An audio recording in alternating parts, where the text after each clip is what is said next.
الحمد لله الذي هدانا إلى سبيل الهداية والعرفان وجعلنا من أهل الإسلام والإيقان ونشهد أن لا إله إلا الله وحده لا شريك له شهادة بالقلب واللسان ونشهد أن سيدنا ومولانا وإمامنا ومرشدنا ومخدومنا وشفيعنا وحبيبنا وكريمنا وأفضلنا وأكملنا وأجملنا وسيدنا محمدا عبده ورسوله الذي عرفنا ما يدخلنا الجنان صلى الله تعالى عليه وعلى آله وأصحابه أكمل أهل الإيمان وسلم تسليما كثيرا كثيرا.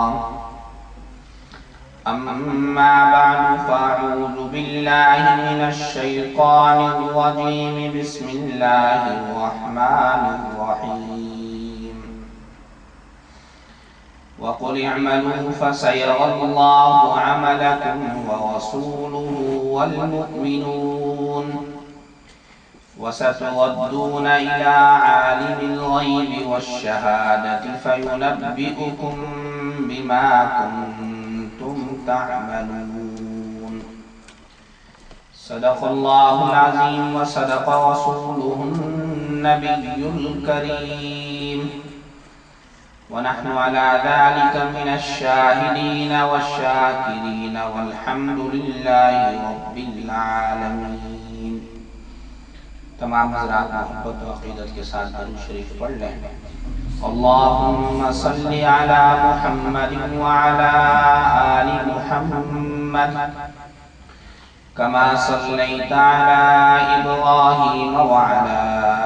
آل إبراهيم إنك حميد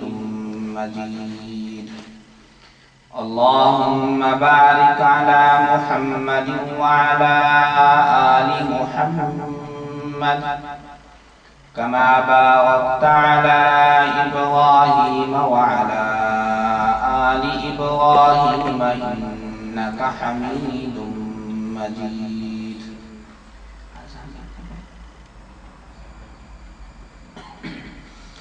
بزرگان محترم و برادران اسلام، میں نے آپ حضرات کے سامنے قرآن مجید فرقان حمید کی سورۃ التوبہ کی آیت نمبر 105 تلاوت کی ہے. اللہ رب العزت کی بارگاہ میں دعا ہے کہ اللہ جل جلالہ و عم نوالہ مجھے اس آیت کریمہ کی روشنی میں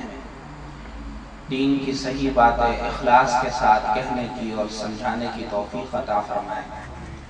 اور آپ تمام حضرات کو توجہ کے ساتھ شوق کے ساتھ سننے کی، سمجھنے کی،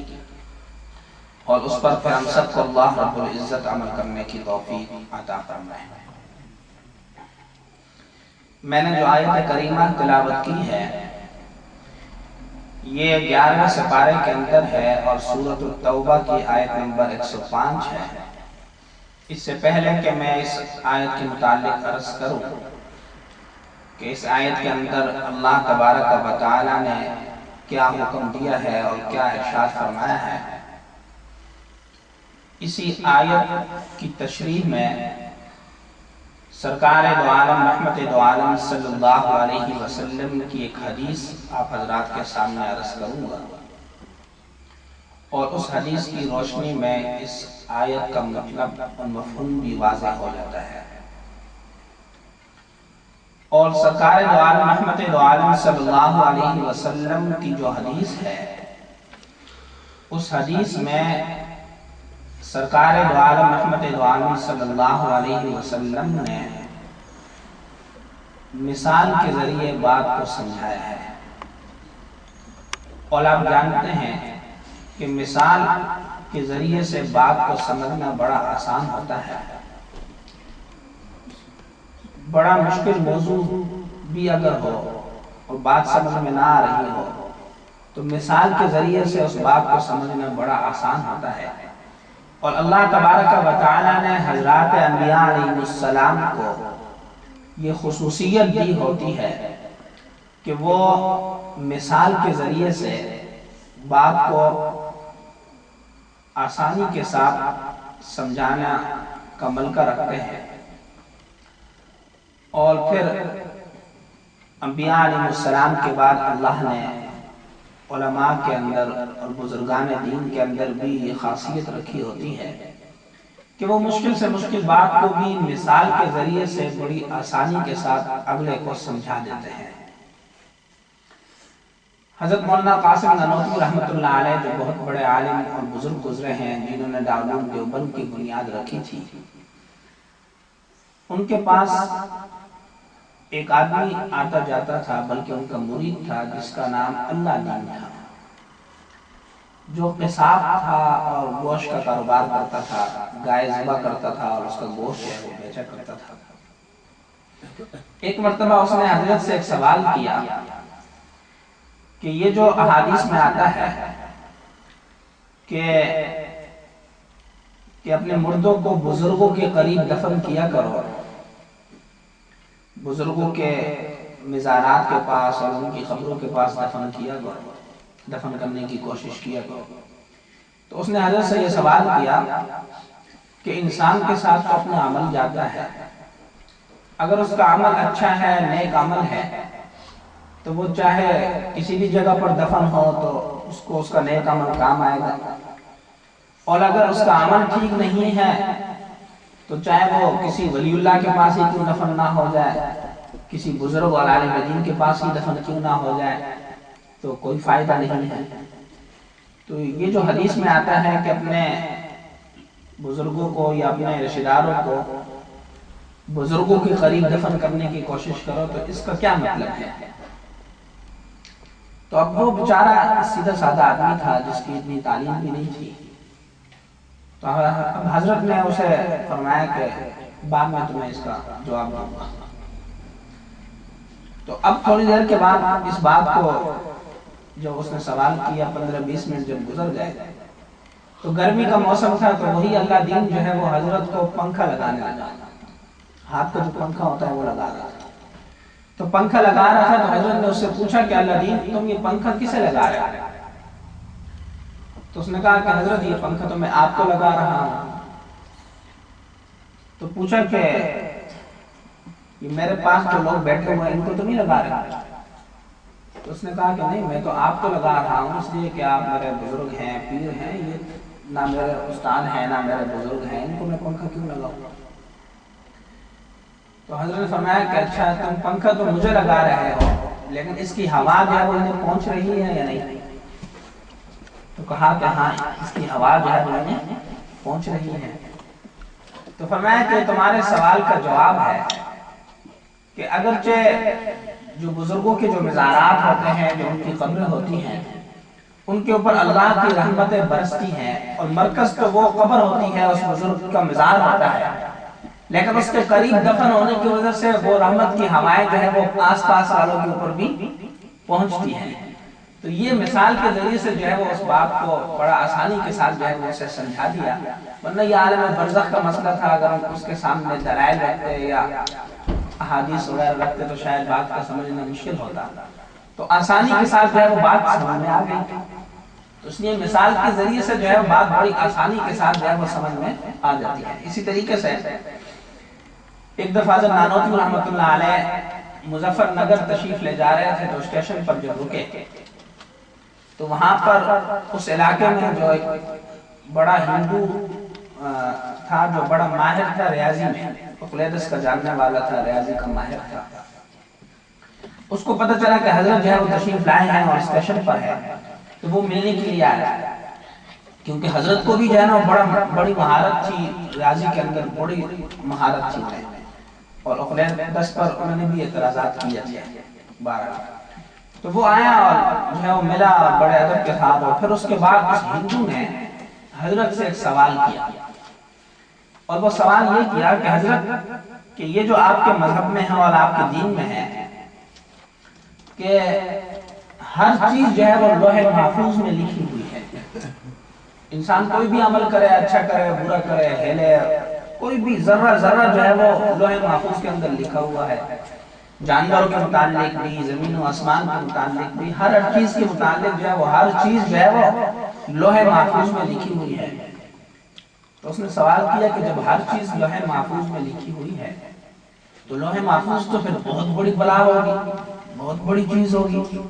کہ اس کے اندر ہر انسان کا جو حضرت آدم علیہ السلام کے وقت سے جو انسان پیدا ہوئے قیامت تک جو پیدا ہوں گے، تو جتنے بھی انسان ہیں سب انسانوں کا ایک ایک عمل، ایک ایک حرکت جو ہے وہ اس کے اندر لکھی ہوئی ہے، درختوں کے متعلق، آسمان و زمین کے متعلق، ہر چیز کے متعلق۔ تو وہ تو پھر بہت بڑا ہوگا، اور وہ کہاں پر ہے؟ اس لیے کہ وہ تو آسمانوں سے بھی پھر بڑا ہے، کیونکہ جب آسمانوں کے متعلق بھی اس کے اندر لکھا ہے تو اس کو کہاں رکھا ہوا ہے؟ وہ تو بہت بڑی بلا ہوگی۔ تو حضرت نے اسے فرمایا کہ دیکھو تمہاری عمر کتنی ہے؟ اس نے بتایا کہ 60 سال عمر ہے۔ تو حضرت نے اس سے پوچھا کہ ان 60 سالوں کے اندر تمہارے ساتھ بہت سارے واقعات پیش آئے ہوں گے، تمہیں یاد ہے؟ تو اس نے کہا کہ ہاں حضرت میرا حافظہ ذرا اچھا ہے، تو بچپن کے 4-5 سال کو چھوڑ کر اس کے بعد کے جتنے بھی واقعات ہیں وہ سارے مجھے یاد ہیں۔ تو حضرت نے اسے فرمایا کہ اچھا اگر وہ تم ان واقعات کو صفحوں پر لکھنا شروع کرو تو کتنے صفحے بنیں گے؟ تو اس نے کہا کہ وہ تو ہزاروں صفحے بن جائیں گے، اور ہزاروں سینکڑوں میل تک جو ہے وہ چلے جائیں گے اگر اس کو رکھتے جائیں ایسے۔ تو حضرت نے فرمایا کہ وہ واقعات کہاں پر ہے؟ وہ جو تم جو واقعات اگر اس کو لکھنا شروع کرو تو وہ ہزاروں صفحات بن جائیں گے، تو وہ واقعات کہاں پر ہے؟ تمہارے دماغ کے اندر ہیں، جو دماغ جو ہے وہ پچھلے سر کے پچھلے حصے میں چھوٹا سا ایک حصہ ہے جس کے اندر جو ہے وہ ساری باتیں محفوظ ہیں۔ تو تمہارے اپنے 60 سال کے جتنے بھی واقعات ہیں، جو بھی چیزیں ہیں، وہ سارے کے سارے دماغ کے ایک چھوٹے سے حصے کے اندر محفوظ ہے۔ تو فرمایا کہ اسی طریقے سے اللہ تبارک و تعالیٰ نے بھی اس کائنات کے ہر ذرے کے متعلق اور ہر چیز کے متعلق جو بھی معلومات ہیں وہ لوح محفوظ میں رکھی ہے۔ اب وہ اللہ کے اس کے مطابق ہے، تو اس لیے جو ہے وہ آسانی سے اس کے بعد سمجھ میں آج کل اسے سمجھنا اور زیادہ آسان ہے۔ آپ دیکھتے ہیں کہ یہ USB ہوتی ہے، میموری کارڈ ہوتا ہے، چھوٹی سی چپ ہوتی ہے، اس کے اندر جو ہے وہ کتنی چیزیں ہوتی ہیں۔ لوگوں کے پاس موبائل فون ہوتے ہیں، چھوٹی سی چپ ہے اس کے اندر، اور اس کے اندر پورا کا پورا قرآن ہے، اگر دیکھا جائے تو وہ سینکڑوں صفحات پر مشتمل ہے، حدیث کی کتابیں ہیں، بہت ساری چیزیں آپ ڈال سکتے ہیں۔ تو اس لیے میں یہ عرض کر رہا تھا کہ مثال کے ذریعے سے بات جو ہے وہ بڑی آسانی کے ساتھ سمجھ میں آ جاتی ہے۔ تو سرکار دو عالم رحمت دو عالم صلی اللہ علیہ وسلم نے ایک مرتبہ حضرات صحابہ کرام رضوان اللہ تعالی علیہم اجمعین سے ارشاد فرمایا کہ قریب آ جاؤ۔ صحابہ قریب ہوئے، متوجہ ہوئے، تو جناب نبی کریم صلی اللہ علیہ وسلم نے حضرات صحابہ سے یہ ارشاد فرمایا کہ ایک آدمی تھا اور اس آدمی کے 3 بھائی تھے۔ اس آدمی کے 3 بھائی تھے، ایک اس کا بڑا بھائی تھا، اور ایک اس کا درمیانہ بھائی تھا، اور ایک اس کا چھوٹا بھائی تھا۔ 3 بھائی۔ تو فرمایا حضور اکرم صلی اللہ علیہ وسلم نے کہ اس آدمی کے مرنے کا وقت جب قریب ہوا اور وہ جب مرنے لگا تو اس نے اپنے بڑے بھائی کو بلایا اپنے پاس، اور اپنے بڑے بھائی سے کہا کہ اے بھائی جان، اے بڑے بھائی، میں نے ساری زندگی آپ کی خدمت کی ہے، آپ کا ہر طرح سے آپ کا خیال رکھا، آپ کی تمام خواہشات پوری کی، اپنی کوئی پرواہ نہیں کی۔ تو اب میں مشکل میں ہوں اور میں مرنے کا وقت ہے، اور آگے پتہ نہیں میرے ساتھ کیا معاملہ ہوگا، تو آپ ذرا میری جو ہے وہ مدد کرو اور میرے اس مشکل کو جو ہے وہ آسان کر دو، ذرا میرے کام آ جاؤ۔ تو اس بڑے بھائی نے آگے سے کہا کہ بھائی تم نے میرے ساتھ واقعتاً بڑی اچھائیاں کی تھی اور میرے بہت کام آئے تھے، لیکن اب میں تمہارے کسی کام آنے والا نہیں۔ تم نے اگر خدمت کی میری اور میرے کام آئے تو ٹھیک ہے، کیا، لیکن اب اگر تم یہ سمجھو کہ میں تمہارے کام آؤں گا، تمہاری مدد کروں گا، تمہاری نصرت کروں گا، تمہاری مشکل کو جو ہے وہ حل کروں گا، تو یہ تمہاری غلط فہمی ہے۔ بس صرف یہ ہے کہ جب تک تمہارے اندر جو ہے وہ سانس ہے تو میں تمہارے ساتھ ہوں، اس کے بعد جو ہے وہ میرا اور تمہارا کوئی تعلق نہیں۔ تو آدمی بڑا پریشان ہوا۔ اب اس کے بعد حضور اکرم صلی اللہ علیہ وسلم نے فرمایا کہ اس آدمی نے اپنے درمیانے بھائی کو بلایا اور اس سے بھی یہی بات کی کہ میرے بھائی، میں نے تمہاری بڑی خدمت کی، تمہارا ہر طرح سے خیال رکھا، تمہارے ہر مشکل میں تمہارے کام آیا، میں نے اپنی کوئی پرواہ نہیں کی، تمہیں ہر طرح کی جو ہے وہ آسائشیں پہنچانے کا خیال رکھا، تمہیں پہنچائی آسائشیں، اب میں مشکل میں ہوں تو ذرا میری مدد کرو۔ تو اس درمیانے بھائی نے بھی وہی جواب دے دیا کہ بھائی میں تمہارے کسی کام آنے والا نہیں، تم نے اگر میری کوئی خدمت کی تھی، میری مدد کی تھی تو وہ تم نے جخ ماری، اور میں اب جو ہے وہ تمہارے کسی کام آنے والا نہیں، اور بس وہاں جب تم مر جاؤ گے تو تمہیں میں زمین میں دفن کر دوں گا، گڑھے میں دفن کر دوں گا۔ تو اس کے بعد وہ آدمی بڑا پریشان ہوا، تو اس نے اپنے چھوٹے بھائی کو بلایا اور اس کے سامنے بھی یہی بات رکھی کہ اے میرے چھوٹے بھائی، کہ میں نے زندگی بھر تمہارا کوئی خیال نہیں رکھا، بڑے بھائی کا اور درمیانے بھائی کا تو خیال رکھا گا، لیکن چھوٹے بھائی کو کہا کہ میں نے تمہیں زندگی بھر تمہارا کوئی خیال نہیں رکھا، تمہیں تکلیفیں ہی پہنچائی، مشقتیں پہنچائی، تمہارے ساتھ کسی قسم کی کوئی اچھائی نہیں کی، بھلائی نہیں کی، لیکن اب میں مشکل میں ہوں، اگرچہ میں نے تمہارے ساتھ کوئی بھلائی نہیں کی، اچھائی نہیں کی، لیکن پھر بھی تم میرے بھائی ہو، تو اب میں ذرا مشکل میں ہوں تو تم میری مدد کر لو۔ تو اس چھوٹے بھائی نے ان دونوں بھائیوں کے برعکس جواب دیا کہ میرے بھائی، واقعتاً تم نے میرے ساتھ کوئی اچھائی نہیں کی، لیکن میں تمہارا ہر طرح سے اب خیال رکھوں گا، تم پر اگر کوئی مصیبت آئے گی، کوئی مشکل آئے گی تو میں پہلے اپنے آپ کو جو ہے وہ پیش کروں گا، تم پریشان مت ہو اور تمہیں گھبرانے کی کوئی ضرورت نہیں ہے، میں تمہارے کام آؤں گا۔ یہ فرمایا جناب نبی کریم صلی اللہ علیہ وسلم نے حضرات صحابہ کرام کے سامنے یہ مثال پیش کی، اور پھر اس کے بعد جناب نبی کریم صلی اللہ علیہ وسلم نے صحابہ سے پوچھا کہ تم جانتے ہو کہ یہ تین بھائی کون تھے؟ پہلے پوچھا کہ تم یہ بتاؤ کہ یہ تینوں بھائی کیسے تھے؟ تو صحابہ نے آگے سے عرض کیا کہ یا رسول اللہ صلی اللہ علیہ وسلم، پہلا بھائی جو ہے نا وہ بڑا کمینہ نکلا، بڑا بدخصلت انسان نکلا، کہ اس کے ساتھ ساری عمر اس نے اچھائی کی، بلائیاں کی، لیکن وہ مشکل وقت میں کام نہیں آیا۔ تو حضور نے پوچھا اچھا درمیانہ بھائی کیسا تھا؟ تو صحابہ نے جواب دیا کہ یا رسول اللہ صلی اللہ علیہ وسلم، وہ بھی بڑا کمینہ نکلا اور بڑا جو ہے وہ مطلب پرست نکلا کہ اس کے ساتھ اس نے اچھائیاں کی، لیکن مشکل وقت میں وہ بھی کام نہیں آیا۔ تو حضور نے پوچھا کہ اچھا تیسرا بھائی، چھوٹا بھائی کیسا تھا؟ تو صحابہ نے عرض کیا کہ یا رسول اللہ صلی اللہ علیہ وسلم، وہ تو بڑا اچھا نکلا، بڑا شریف آدمی نکلا، اس نے ساری زندگی اس کو ستایا، ساری زندگی تکلیفیں دی، لیکن پھر بھی مشکل میں وہی کام آیا۔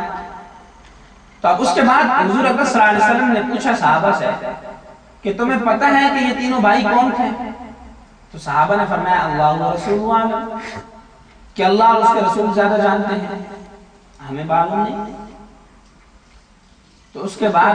جناب نبی کریم صلی اللہ علیہ وسلم نے ارشاد فرمایا کہ صحابہ کہ جو بڑا بھائی تھا، فرمایا کہ وہ انسان کا مال و دولت ہے، کہ ساری زندگی انسان جو ہے وہ مال و دولت کے پیچھے بھاگتا ہے، اور اس کے خاطر جو ہے وہ نہ دن کو دیکھتا ہے، نہ رات کو دیکھتا ہے، نہ اپنے آرام کو دیکھتا ہے، نہ اپنے جو ہے وہ سہولت کو دیکھتا ہے، بلکہ ہر وقت جو ہے وہ اسی کی فکر میں رہتا ہے کہ بس کسی طریقے سے میرے پاس مال آ جائے، دنیا آ جائے، دولت آ جائے، لیکن مرنے کے وقت جو ہے وہ دولت اس کے کسی کام نہیں آتی، وہ مال و دولت اس کی کسی کام نہیں آتی، بس صرف یہ ہے کہ جب تک اس کے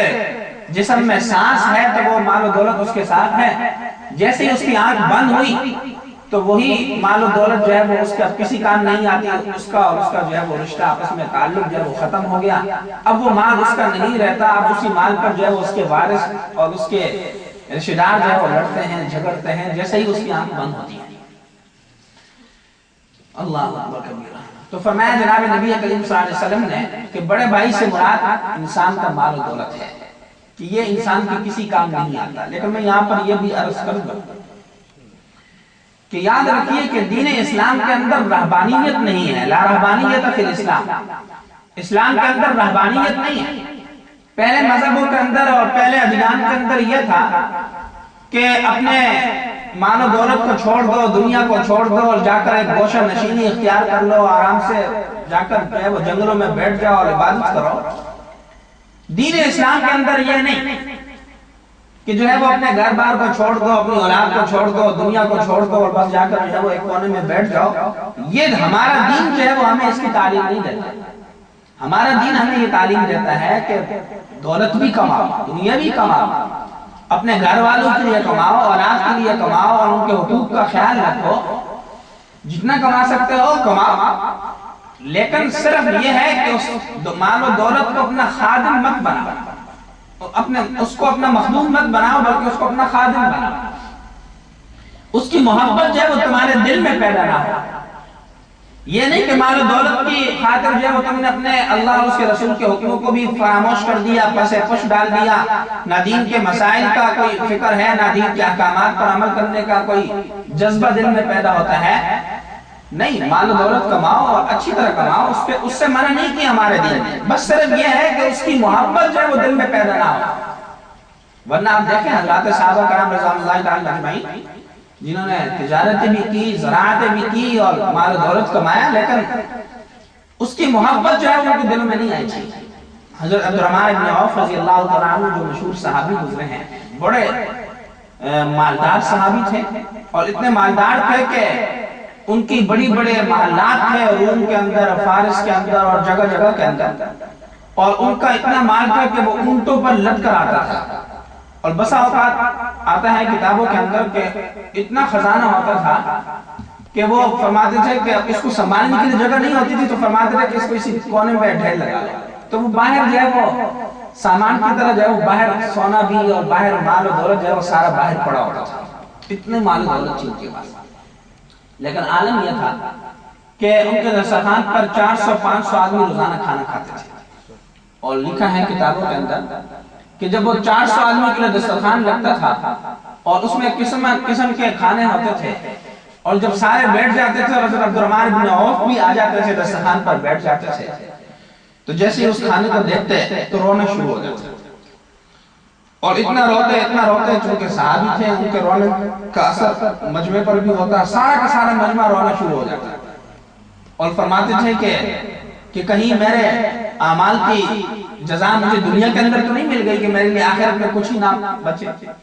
یہ کہہ کر اتنا روتے تھے کہ بس اسی طرح دسترخوان سے اٹھ جاتے تھے کہ حضور کے دسترخوان پر تو اس طرح کھانا نہیں ہوتا تھا اور میرے دسترخوان پر اس قسم کا اتنے کھانے ہیں، یہ کہہ کر اٹھ جاتے تھے، اور لوگ بھی سارے اٹھ جاتے تھے، اور اگلے ٹائم پھر کھانے لگتا، سارے کے سارے لوگ بیٹھتے، پھر وہی حضرت عبدالرحمن بن عوف جب کھانے کو دیکھتے تو فرماتے کہ صحابہ کا تو یہ حال ہے کہ ان کے پاس کھانے کے لیے کچھ نہیں ہے اور میرے پاس اتنا کھانا ہے، یہ کہہ کر پھر اٹھ جاتے۔ تو کئی ٹائم کا جو ہے وہ فاقہ گزارتے ہیں، اس لیے کہ ان کے دل میں مال کی محبت نہیں تھی، مال و دولت تھا ان کے پاس، جیسے میں نے عرض کیا کہ اس کو کمانا بری بات نہیں ہے، لیکن یہ ہے کہ اس کو جو ہے وہ اس کی محبت دل میں پیدا نہ ہو، کہ اس کے ہوتے ہوئے جو ہے وہ دینی احکامات پر عمل کرنے میں سستی پیدا نہ ہو، کہ یہ نہیں کہ مال و دولت کے پیچھے لگتے اپنا اللہ کے احکام کی کوئی فکر ہے، نہ جناب نبی کریم صلی اللہ علیہ وسلم کے ارشادات کی کوئی فکر ہے، نہ دین کے مسائل کی کوئی فکر ہے، نہ نماز کی پرواہ، نہ روزے کی پرواہ، نہ زکوٰۃ اور حج کی پرواہ، نہ نیک اعمال کی کوئی پرواہ، تو اس سے منع کیا گیا ہے۔ تو بہرحال تو میں یہ عرض کر رہا تھا کہ جناب نبی کریم صلی اللہ علیہ وسلم نے ارشاد فرمایا کہ یہ بڑا بھائی جو ہے وہ یہ انسان کا مال و دولت ہے، کہ جس کے ساتھ انسان ساری زندگی جو ہے بڑی اچھائی کرتا ہے، بڑے اچھے طریقے سے پیش آتا ہے، اس کی خاطر جو ہے وہ نہ دن کو دیکھتا ہے، نہ رات کو دیکھتا ہے، نہ اپنے آرام کو دیکھتا ہے، لیکن یہی مال و دولت جس کی خاطر انسان نے اتنی تکلیفیں برداشت کی، یہ مرنے کے وقت اس کے کسی کام نہیں آتا۔ اور پھر اس کے بعد جناب نبی کریم صلی اللہ علیہ وسلم نے ارشاد فرمایا صحابہ سے کہ جو درمیانہ بھائی تھا، فرمایا کہ اس سے مراد انسان کی بیوی اور اولاد ہے، بیوی اور بال بچے ہیں،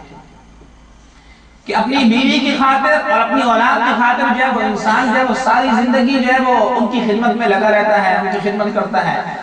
ان کی خاطر جو ہے وہ نہ دن کو دیکھتا ہے، نہ رات کو دیکھتا ہے، نہ اپنی تکلیفوں کو دیکھتا ہے، نہ اپنے اوپر ہونے والی مشقتوں کو دیکھتا ہے، بس انہی کی خدمت میں لگا رہتا ہے۔ لیکن فرمایا کہ یہی بیوی اور بچے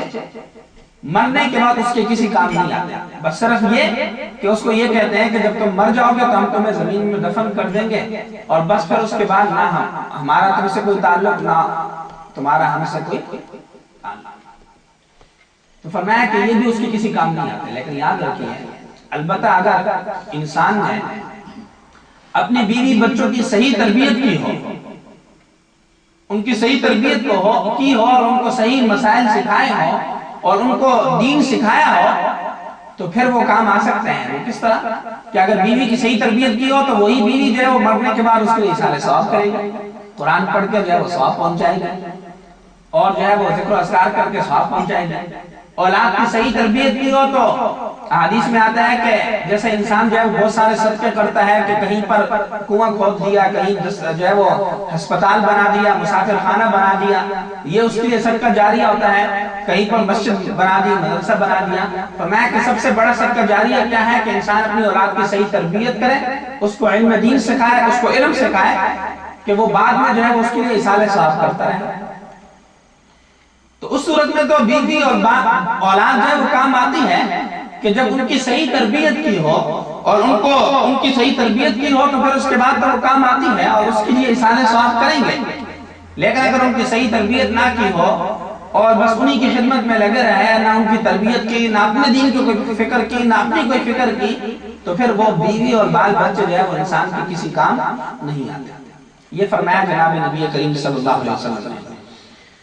اور اس کے بعد فرمایا جناب نبی کریم صلی اللہ علیہ وسلم نے کہ صحابہ سے کہ چھوٹے بھائی سے مراد انسان کا جو ہے وہ نیک عمل ہے، انسان کا نیک عمل ہے، کہ انسان جو ہے وہ ساری زندگی جو ہے وہ نیک اعمال سے دور بھاگتا ہے، اور جو ہے وہ نیکیاں کی طرف جو ہے وہ اس کا دل نہیں ہوتا، اور نہ وہ نیکیوں کو سر انجام دیتا ہے، نیکیوں سے دور بھاگتا ہے، لیکن اس کے باوجود اگر کام آتا ہے اس کا تو وہی نیک عمل کام آتا ہے، وہی نیکیاں جو ہے وہ اس کے کام آتی ہیں، جو اس نے تھوڑی بہت کی ہوتی ہیں تو وہی مرنے کے وقت جو ہے وہ اس کے کام آتی ہیں، نظر کے وقت۔ چنانچہ حدیث میں آتا ہے کہ ملائکہ جو ہے وہ اس آدمی کو کہ جس نے نیکیاں کی ہوتی ہیں اسے یاد کرواتے ہیں کہ بھائی تم لا الہ الا اللہ پڑھ لو، اللہ کو یاد کر لو، اس کو جو ہے اس کی طرف توجہ کرواتے ہیں۔ تو مرنے کے وقت اور نظر کے وقت کون کام آیا؟ انسان کی نیکیاں کام آتی ہیں، نیک اعمال کام آتے ہیں، اچھے اعمال کام آتے ہیں، نہ اور مال و دولت کام آتا ہے، اور نہ ہی جو ہے وہ بال بچے اور بیوی کام آتی ہے، بلکہ اگر کام آتا ہے تو وہ صرف اور صرف انسان کا نیک عمل جو ہے وہ کام آتا ہے۔ اور اسی طریقے سے فرمایا کہ مرنے کے بعد قبر میں بھی اگر کام آتا ہے تو وہ انسان کا نیک عمل ہی کام آتا ہے۔ نظر کے وقت بھی جب مرنے کا وقت قریب ہوتا ہے اس وقت بھی اگر کام آتا ہے تو صرف یہی نیک عمل کام آتا ہے۔ اور فرمایا کہ جب انسان قبر میں پہنچتا ہے اور منکر نکیر جب سوال و جواب کر لیتے ہیں تو اس کے بعد حدیث میں آتا ہے کہ جناب نبی کریم صلی اللہ علیہ وسلم نے ارشاد فرمایا کہ اس کی قبر جو ہے وہ وسیع کر دی جاتی ہے، اور جہاں تک اس کی نظر پہنچتی ہے اتنے تک جو ہے اس کی قبر وسیع ہو جاتی ہے، اور پھر انسان دیکھتا ہے کہ ایک آدمی کو کہ اس کے قریب آ رہا ہے اور اس کے چہرے پر جو ہے وہ خوشی ہے، مسرت ہے، اور وہ قریب آتا ہے اور جو ہے وہ آگے آ کر جو ہے وہ تعاون کرتا ہے، اس کو دیکھ کر اس قبر والے کے دل میں خوشی پیدا ہوتی ہے، اس کو دیکھ کر خوش ہوتا ہے اور اسے کہتا ہے کہ تمہیں دیکھ کر مجھے تسلی ہوئی۔ تو فرمایا کہ یہ وہ آدمی جب قریب آتا ہے تو وہ قبر والا اس سے پوچھتا ہے کہ تم کون ہو؟ تو وہ آگے سے کہتا ہے کہ میں تمہارا نیک عمل ہوں۔ تو قبر کے اندر بھی اگر کوئی چیز کام آتی ہے تو وہ انسان کا نیک عمل کام آتا ہے اور کوئی چیز کام نہیں آتی۔ ہو سکتا ہے یہ باتیں آپ نے بے شمار دفعہ پہلے بھی سنی ہو، لیکن میں ہمیشہ کہتا ہوتا ہوں کہ جب بھی کوئی بھی بات سنیں تو اس کو اس نیت کے ساتھ سنا کریں کہ اب تک تو اگر مجھے اس پر عمل کی توفیق نہیں ہوئی تو آئندہ جو ہے وہ اس پر عمل کرنے کی کوشش کروں گا، تو پھر تو اس بات کو سننے کا فائدہ ہے۔ ورنہ اگر آپ یہی سوچیں گے کہ یہ باتیں ہم نے پہلے بھی سن رکھی ہیں تو پھر شاید فائدہ نہ ہو۔ تو فرمایا کہ اگر انسان کی کوئی چیز کام آتی ہے قبر میں تو وہ کیا کام آتا ہے؟ صرف اور صرف اس کا نیک عمل کام آتا ہے۔ اور حدیث میں آتا ہے کہ جناب نبی کریم صلی اللہ علیہ وسلم نے ارشاد فرمایا کہ جب انسان قبر میں جاتا ہے تو چاروں طرف سے عذاب جو ہے وہ اس کے سامنے آتے ہیں، عذاب اس کی طرف بھاگتا ہوا اور ہولناک مناظر اس کی طرف دوڑتے ہوئے آتے ہیں۔ اور فرمایا جناب نبی کریم صلی اللہ علیہ وسلم نے کہ اس وقت انسان کے دل و دماغ میں اگر قرآن کریم کی کچھ صورتیں ہوتی ہیں، قرآن کریم کی کچھ آیات ہوتی ہیں،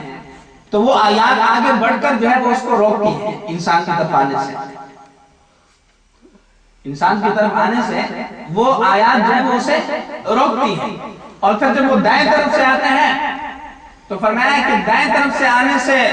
روکنے کے لیے جو ہے اسے نماز جو ہے وہ کھڑی ہو جاتی ہے اور اسے جو ہے وہ روکتی ہے۔ اور بائیں طرف سے جب وہ عذاب آتا ہے تو فرمایا کہ بائیں طرف سے روزے جو ہے وہ کھڑے ہو جاتے ہیں اور اس کو جو ہے وہ روکتے ہیں۔ پیروں کی طرف سے جب عذاب آتا ہے تو زکوٰۃ اور صدقہ جو ہے وہ کھڑے ہو جاتے ہیں اور اس کو جو ہے وہ عذاب کو آنے سے روکتے ہیں۔ لہو معقبات من بین یدیہ ومن خلفہ یحفظونہ من امر اللہ، کہ انسان کے یہی اعمال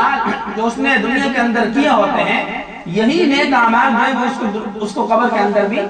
کام آتے ہیں، اور یہی نیک اعمال جو ہے وہ اسے عذاب سے بچاتے ہیں، ہولناک مناظر سے جو ہے وہ ہولناک مناظر کو اس کے قریب آنے سے روکتے ہیں۔ اور اسی طرح حدیث میں آتا ہے کہ جناب نبی کریم صلی اللہ علیہ وسلم نے ارشاد فرمایا کہ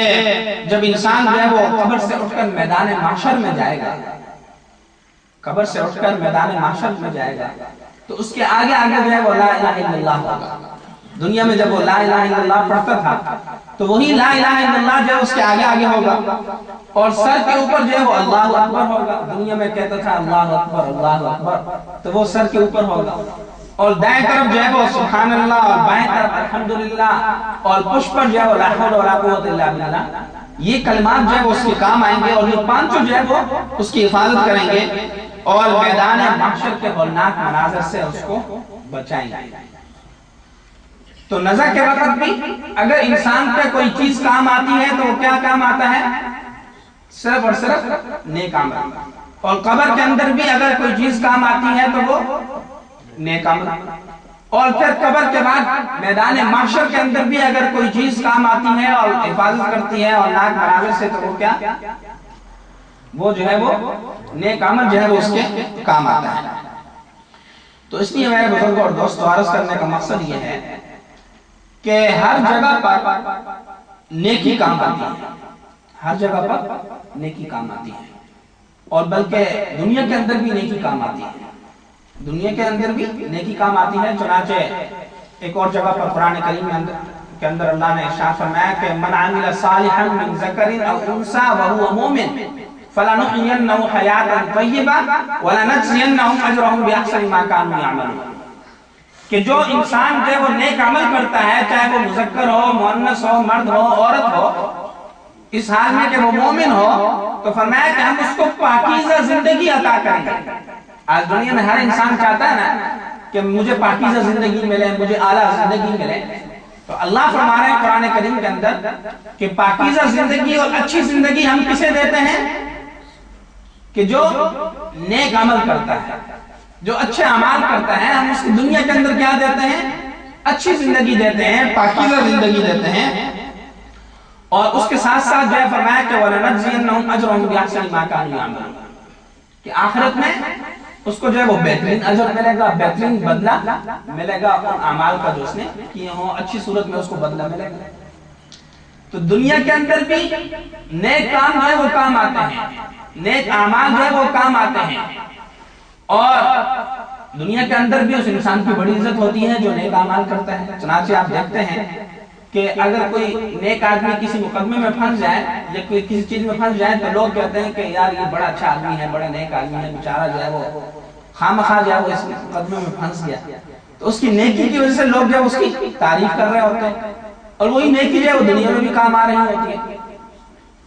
اور اسی طریقے سے اگر کوئی برا انسان ہو تو اس کو جو ہے وہ لوگ برا کہتے ہیں کہ فلاں آدمی جو ہے وہ چور ہے، فلاں آدمی جو ہے وہ فلاں ہے،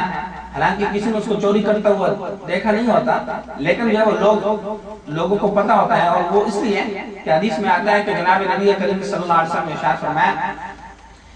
کہ جب انسان جو ہے وہ کوئی نیک عمل کرتا ہے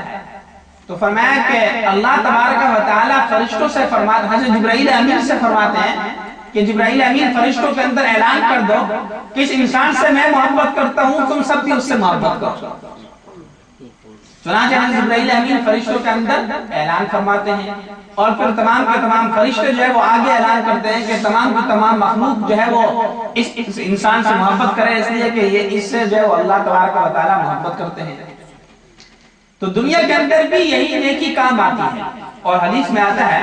کہ جناب نبی کریم صلی اللہ علیہ وسلم نے ارشاد فرمایا کہ انسان اگر ایک محل ہو اور اس محل کے اندر ایک کوٹری ہو اور اس کے اندر ایک کمرہ ہو اور اس کے اندر پھر ایک اور کمرہ ہو اور پھر اس کے اندر ایک اور کمرہ ہو، 7 کمروں کے اندر بھی جا کر یعنی بالکل جو اندر جو کمرہ ہو چھوٹا سا جس کے اندر نہ روشن دان ہو، نہ کوئی کھڑکی ہو، نہ روشنی کی کوئی گنجائش ہو، فرمایا اس کمرے کے اندر بھی اندھیرے میں جا کر انسان کوئی نیک عمل کرتا ہے تو اللہ تبارک و تعالی اس نیک عمل کو لوگوں کے اندر پھیلا دیتے ہیں، لوگوں کو جو ہے وہ پتہ چل جاتا ہے۔ اس لیے لوگ کہتے ہیں نا کہ فلاں بڑا نیک آدمی ہے، تہجد گزار آدمی ہے، کسی نے اس کو تہجد پڑھتے ہوئے دیکھا نہیں ہوتا۔ اور فرمایا کہ اسی طریقے سے جب انسان جو ہے وہ دنیا کے اندر کوئی برا کام کرتا ہے تو اس کی اس برائی کو بھی جو ہے وہ اللہ تبارک و تعالی اسی طرح پھیلا دیتے ہیں۔ تو عرض کرنے کا مقصد یہ تھا کہ اللہ تبارک و تعالی نے اس آیت کے اندر یہ ارشاد فرمایا کہ وَقُلِ اعْمَلُوا فَسَيَرَى اللَّهُ عَمَلَكُمْ وَرَسُولُهُ وَالْمُؤْمِنُونَ کہ آپ فرما دیجئے، جناب نبی کریم صلی اللہ علیہ وسلم کا ارشاد ہے کہ آپ فرما دیجئے کہ عمل کرو، کہ صرف باتیں کرنے سے کوئی فائدہ نہیں، صرف بیانات کو سن لینے سے کوئی فائدہ نہیں، معلومات کے اندر اضافہ کر لینے سے کوئی فائدہ نہیں کہ ہمارے پاس تو معلومات بڑی ہو لیکن اس پہ عمل نہ ہو۔ تو فرمایا کہ نہیں، صرف معلومات کافی نہیں، صرف علم کا ہونا کافی نہیں، صرف جان لینا کافی نہیں، بلکہ فرمایا کہ عمل کرو۔ فَسَيَرَى اللَّهُ عَمَلَكُمْ وَرَسُولُهُ وَالْمُؤْمِنُونَ پس عنقریب اللہ دیکھے گا تمہارے عمل کو اور اس کا رسول دیکھے گا اور تمام کے تمام مومن دیکھیں گے، جو ہے وہ تمہارے اعمال کو اللہ بھی دیکھیں گے اور اس کا رسول بھی دیکھے گا۔ چنانچہ ایک اور جگہ پر آتا ہے کہ یوم یجمع اللہ الرسل فیقول ماذا اجبتم، کہ جب سارے کے سارے میدان محشر میں جمع ہوں گے تو سارے کے سارے رسول جو ہے وہ جمع ہوں گے اور ان سے اللہ پوچھیں گے تو وہ فرمائیں گے کہ اس انسان نے جو ہے وہ نیکی کی تھی اور اس انسان نے برائی کی تھی۔ تو انسان کے تمام نیک اعمال اور برے اعمال جو ہے وہ سارے کے سارے تمام کے تمام رسولوں کے سامنے اور جناب نبی کریم صلی اللہ علیہ وسلم کے سامنے اور تمام کے تمام مومنوں کے سامنے جو ہے وہ آ جائیں گے۔ تو فرمایا کہ وَقُلِ اعْمَلُوا فَسَيَرَى اللَّهُ عَمَلَكُمْ وَرَسُولُهُ وَالْمُؤْمِنُونَ کہ آپ فرما دیجئے کہ عمل کرو پس عنقریب دیکھے گا اللہ تمہارے عمل کو اور اس کا رسول دیکھے گا اور تمام کے تمام مومن دیکھیں گے۔ وَسَتُرَدُّونَ إِلَىٰ عَالِمِ الْغَيْبِ وَالشَّهَادَةِ اور عنقریب تم لوٹائے جاؤ گے اس ذات کی طرف کہ جو غیب کو بھی جاننے والا ہے اور حاضر کو بھی جاننے والا ہے۔ اللہ کی طرف لوٹائے جاؤ گے، تم سب کے سامنے جو ہے اس دنیا سے چلے جانا ہے۔ فَيُنَبِّئُكُم بِمَا كُنتُمْ تَعْمَلُونَ پھر وہ اللہ جو ہے وہ تمہیں خبردار کرے گا جو تم نے اعمال کیے، جو تم نے عمل کیے تو اللہ تمہیں بتلائے گا کہ تم نے یہ جو ہے وہ اعمال کیے۔ تو اس لیے میرے بزرگوں اور دوستوں، آج کے اس بیان کا مقصد یہ ہے کہ عمل کا جذبہ جو ہے وہ ہمارے دلوں میں پیدا ہے، کہ نیکیوں کی طرف جو ہے وہ رغبت پیدا ہو، نیکیوں کی طرف جو ہے وہ جذبہ پیدا ہو اور نیکیوں کی طرف جو ہے وہ ہم جائیں، نیکیوں کو جو ہے وہ کرنا شروع کریں کہ صرف جو ہے وہ جان لینا معلومات جو ہے وہ کافی نہیں، اور بعض لوگ اور بلکہ قرآن کریم کے اندر اگر آپ قرآن کا مطالعہ کریں تو جہاں پر بھی اللہ نے مومنوں کا ذکر فرمایا یا کامیاب مومنوں کا ذکر فرمایا یا جنت کا ذکر فرمایا کہ کن کن لوگوں کو جنت ملے گی یا مغفرت کا ذکر فرمایا کہ کن کی مغفرت ہوگی، تو وہاں پر آپ دیکھیں گے کہ آمنوا وعملوا الصالحات دو چیزوں کا نام آتا ہے کہ ایمان اور ساتھ ساتھ نیک اعمال، کہ یہ نہیں کہ نجات کے لیے صرف ایمان کافی ہے، کہ صرف جس نے لا الہ الا اللہ پڑھ لیا تو نجات کے لیے کافی ہے، نہیں، بلکہ ایمان کے ساتھ ساتھ نیک اعمال بھی کرنے پڑیں گے، ایمان کے ساتھ ساتھ جو ہے وہ اچھے اعمال بھی کرنے پڑیں گے، اعمال صالحہ کو بھی بجانا جو ہے وہ لازم ہوگا۔ یہ نہیں کہ ہم کہیں کہ حدیث میں آتا ہے کہ من قال لا الہ الا اللہ دخل الجنہ، کہ جس نے لا الہ الا اللہ پڑھ لیا وہ جنت میں داخل ہو جائے گا، یقیناً وہ جنت میں داخل ہوگا، لیکن آخر میں جو ہے وہ جا کے جنت میں داخل ہوگا، اس سے پہلے جو ہے وہ جو اس نے برا اعمال کیے دنیا کے اندر ان کی سزا بھگتنی پڑے گی، ان کی سزا جو ہے اسے ملے گی، اور پھر اس کے بعد جو ہے وہ آخر میں جا کر وہ جنت میں داخل ہوگا۔ تو اس لیے میرے بزرگوں اور دوستوں کہ صرف ایمان کافی نہیں بلکہ اس کے ساتھ ساتھ اعمال صالحہ کی بھی ضرورت ہے، نیک اعمال کرنے کی بھی ضرورت ہے، اور جب نیکی کا جذبہ دل میں پیدا ہو، جب نیکی کا خیال دل میں پیدا ہو تو اس کو اسی وقت کرنا چاہیے۔ ہم لوگ سمجھتے ہیں اگر ہمارے سامنے کبھی کوئی بیان ہو تو پھر ہم سوچتے ہیں کہ کل سے جو ہے وہ ہم یہ نئے کام شروع کریں گے، کل سے جو ہے اس گناہ کو چھوڑیں گے، کل سے جو ہے وہ فلانا کام شروع کر دیں گے، رمضان سے جو ہے وہ نئے اعمال شروع کر لیں گے، عمرے پہ جائیں گے تو عمرے کے بعد جو ہے وہ بس پھر ہم نیک اعمال شروع کر لیں گے، حج کریں گے تو حج کے بعد جو ہے بس وہ نیک اعمال شروع کریں گے، شادی ہو جائے ہماری بس اس کے بعد جو ہے وہ ہم نیک بن جائیں گے۔ تو یہ ہم سوچتے ہیں، حدیث میں آتا ہے کہ آج کے کام کو کل پر نہیں ٹلانا چاہیے، کل پر مت ٹلاؤ، جو بھی نیکی کا جذبہ اگر دل میں پیدا ہو تو اس کو اسی وقت شروع کرو، گناہ کو چھوڑنے کا جذبہ دل میں پیدا ہو تو اس کو اسی وقت چھوڑ کر گناہ کرو، یہ نہیں کہ میں کل سے چھوڑوں گا، نہیں، اسی وقت سے جو ہے اس کو چھوڑ دو۔ اور حضرت ڈاکٹر عبداللہ صاحب رحمۃ اللہ علیہ فرمایا کرتے تھے کہ یہ جو نیکی کا جذبہ پیدا ہوتا ہے یہ ایک مہمان ہے، اور جب مہمان انسان کے پاس آتا ہے تو اگر میزبان اس کی خدمت نہ کرے، اس کو اچھا کھانا نہ کھلائے تو وہ مہمان دوبارہ نہیں آیا کرتا، کہتا چھوڑو اس نے پچھلی دفعہ مجھ سے پوچھا بھی نہیں، صحیح میری خدمت ہی نہیں کی، منہ بنایا ہوا تھا، نہ مجھے کھانا کھلایا نہ مجھے صحیح پوچھا، تو وہ مہمان دوبارہ نہیں آتا۔ تو فرمایا کہ یہ جو نیکی کا جذبہ جو دل میں پیدا ہوتا ہے تو یہ بھی مہمان کی طرح ہے، اس کی خاطر مدارات کرو، اس کی خاطر تواضع کرو۔ کیا ہے خاطر تواضع؟ اس پر عمل کرو، جب عمل کرو گے تو پھر وہ مہمان دوبارہ بھی آئے گا، ورنہ اگر اس نیکی کے دائیے کو اور اس جذبے کو پیچھے پھینک دیا اور اس کے اوپر اس کی خاطر تواضع نہیں کی اور اس کے اوپر عمل نہیں کیا تو فرمایا کہ پھر دوبارہ وہ نیک عمل نہیں آئے گا، پھر وہ مہمان دوبارہ نہیں آئے گا، پھر یہاں تک انسان کا جو نفس، انسان کا دل مردہ ہو جاتا ہے کہ پھر اس کے اوپر کسی چیز کا اثر نہیں ہوتا۔ تو اس لیے فرمایا کہ جب بھی نیکی کا جذبہ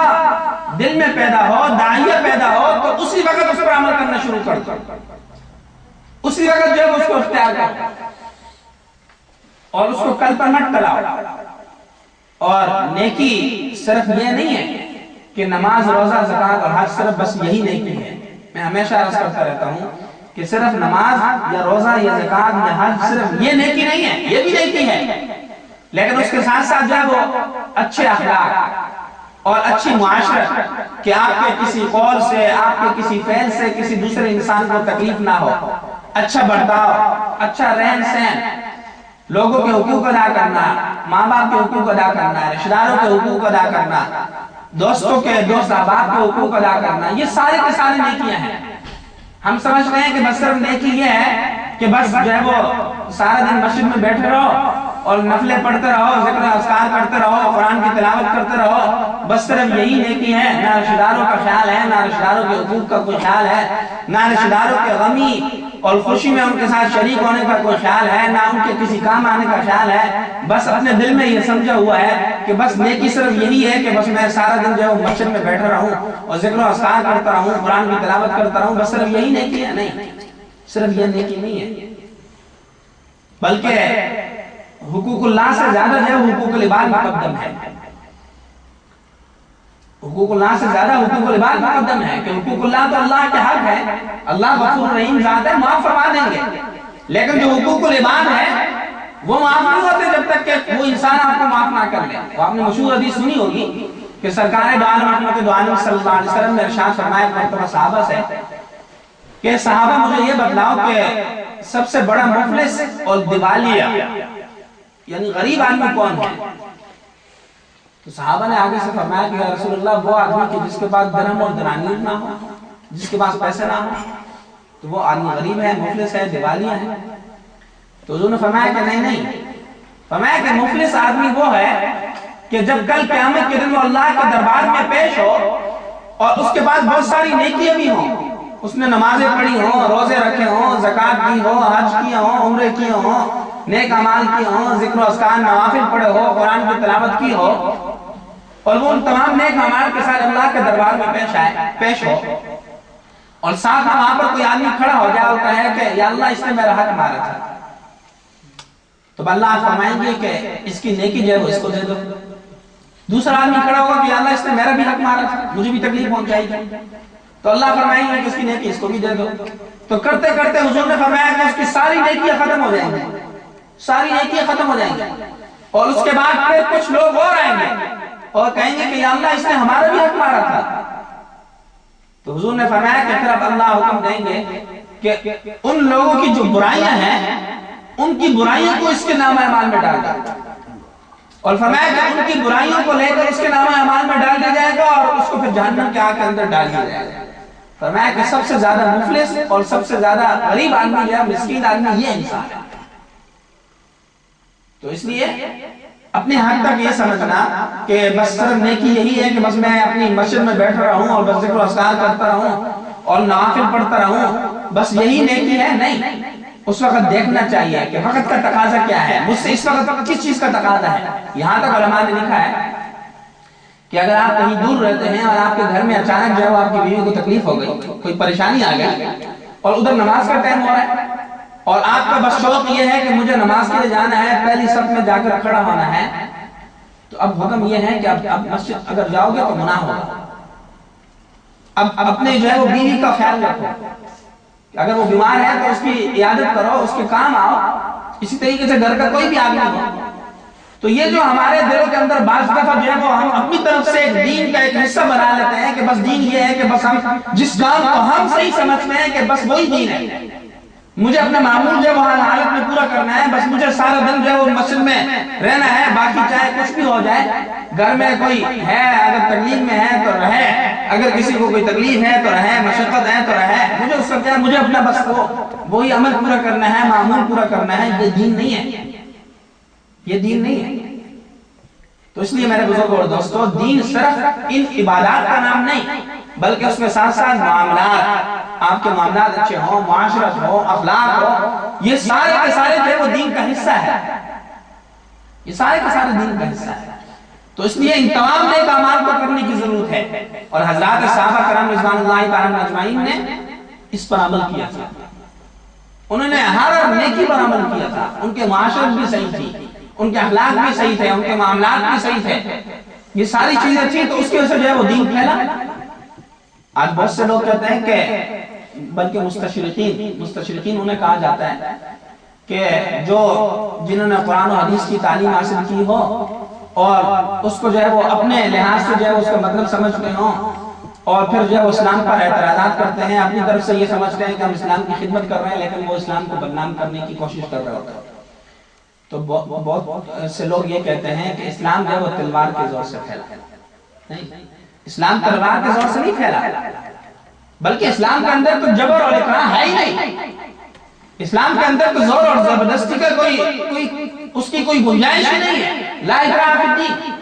کہ اسلام کے اندر جبر و اکراہ نہیں ہے، زبردستی نہیں ہے۔ اور یہ آیت اس وقت نازل ہوئی تھی کہ جب حضرت حسین رضی اللہ تعالیٰ عنہ جو صحابی رسول تھے، ان کے 2 بیٹے تھے اور وہ دونوں بیٹے جو ہے وہ مسلمان نہیں ہو رہے تھے،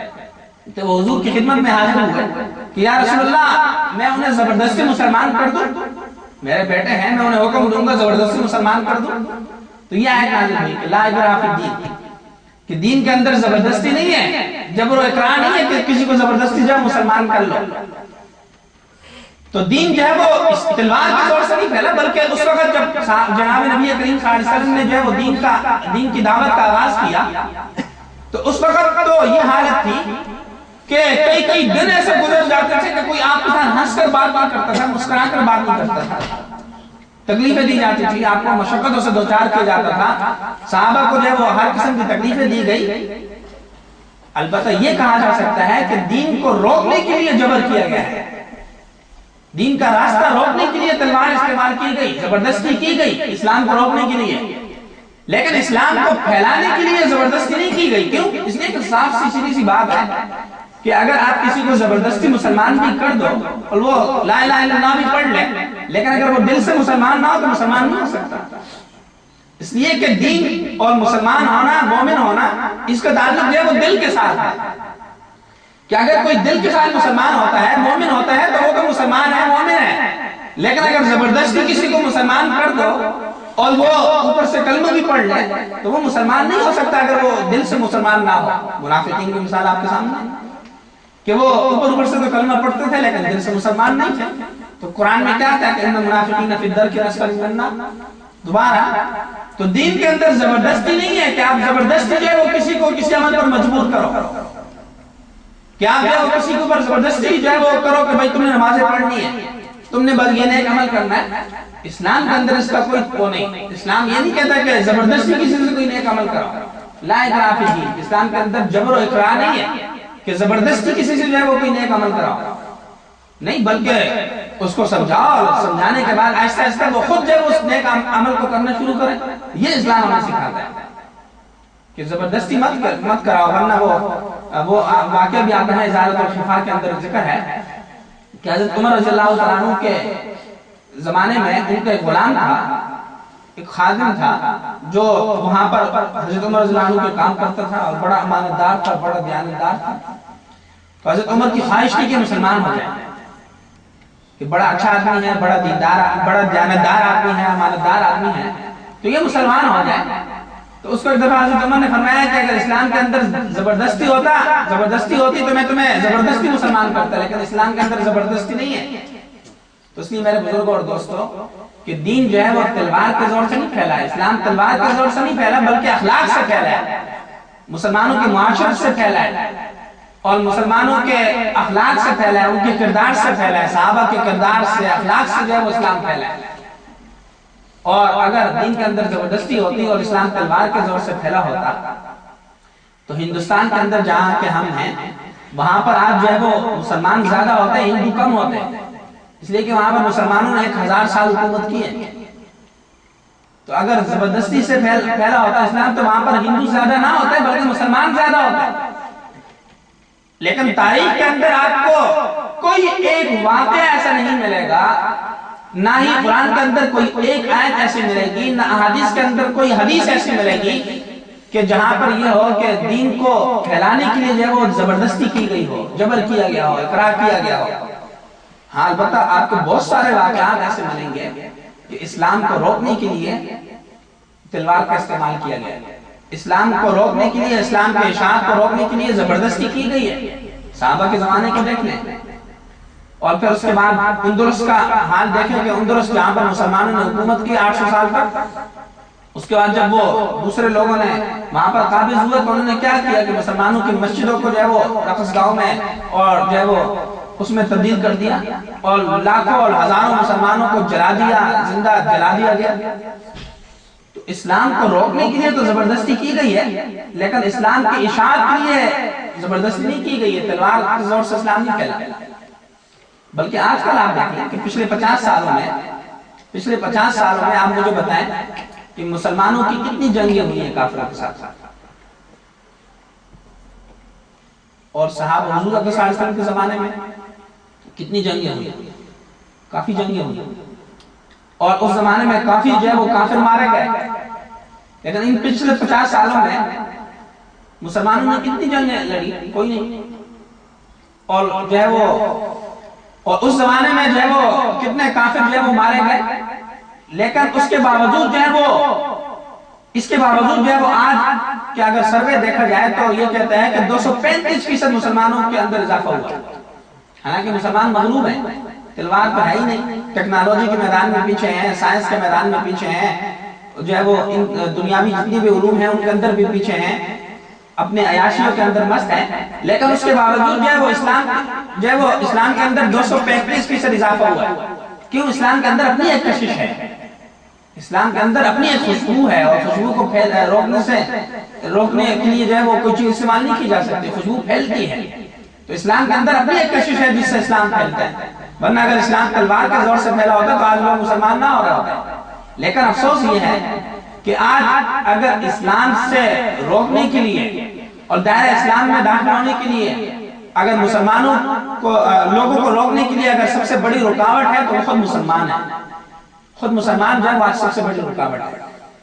جیسے میں نے عرض کیا نا کہ کتنی جنگیں ہوئی حضور کے زمانے میں، صحابہ کے زمانے میں، لیکن اس کے باوجود کہیں آپ کو تاریخ میں نہیں ملے گا کہ کسی نے کہا ہو کہ بھاگو بھاگو وہ دہشت گرد آ رہے ہیں، بلکہ وہاں پر کیا ہوتا تھا کہ وہ صحابہ کو خود کہتے تھے کہ ہمارے علاقوں میں آ جاؤ، یہ علاقہ بھی قبضہ کر لو،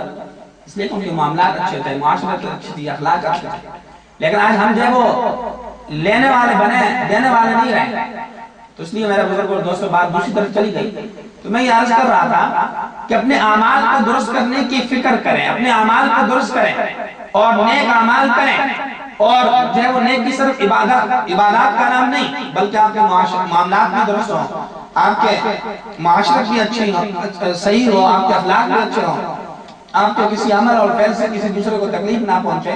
دعا فرمائیں کہ اللہ تبارک و تعالی مجھے بھی اور آپ کو اور ہم سب کو جو ہے وہ نیک اعمال کرنے کی توفیق عطا فرمائے، اور نیکیوں کا جذبہ جو ہے وہ دل میں پیدا فرمائے، اور جو ہے وہ قرآن و سنت پر عمل کرنے کی توفیق عطا فرمائے۔ وآخر دعوانا دعا کرنے کے بعد انشاءاللہ ذکر کی مجلس ہوگی، اور پھر اس کے بعد مغرب کی نماز کے بعد انشاءاللہ پورے کھانے کا انتظام کیا گیا ہے۔ یہ اعلان سن لیں کہ یہاں پر الحمدللہ جیسا آپ جانتے ہیں کہ ہر مہینے کے آخری اتوار کو یہ درس قرآن و حدیث ہوتا ہے، تو آپ خود بھی تشریف لایا کریں اور دوسروں کو بھی تعلیم دیا کریں، اس لیے کہ قرآن کی اشاعت کرنا یہ بھی جو ہے وہ ہر مسلمان کا فریضہ ہے کہ اگر آپ کی وجہ سے کوئی اور آئے گا تو وہ اگر صحیح ہو گیا، اگر آپ نہیں آ سکے کوئی اور آ گیا وہ صحیح ہو گیا تو آپ کو جو ہے وہ اس کا ثواب ملے گا۔ تو دوسروں کو بھی تعلیم دیا کریں کہ ہر مہینے کے آخری اتوار کو یہاں پر درس قرآن و حدیث ہوتا ہے، اور اسی طرح انشاءاللہ العزیز ابھی